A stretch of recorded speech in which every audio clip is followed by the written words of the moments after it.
এ বাবা, আজকের তো নিরামিষ। তুই আজকের মাছের ঝাল করেছিস? একদম চিন্তার কিছু নেই, এটা নিরামিষই মাছ। তার জন্য প্রথমেই এক বাটি ছোলার ডাল, এক বাটি সয়াবিন 2 ঘন্টার জন্য ভিজিয়ে রেখেছি।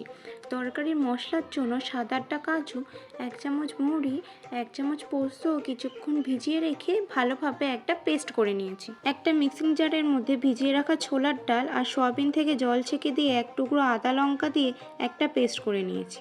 জল একদম ব্যবহার না করলে ঠিক এরকম একটা ডো হয়ে যাবে।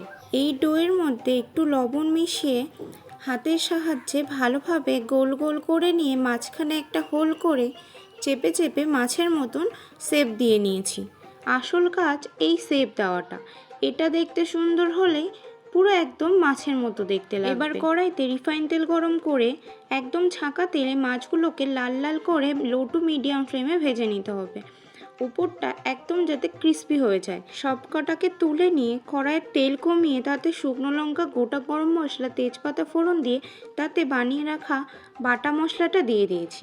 মশলাটা কষিয়ে তার থেকে তেল ছেড়ে আসলে তাতে হাফ বাটি মতো ফাটিয়ে টক দই দিয়ে স্বাদ মতো লবণ আর 1 চামচ কাশ্মীরি লঙ্কার গুঁড়ো দিয়ে আবারও কিছুক্ষণ ভালোভাবে কষিয়ে নিয়েছি।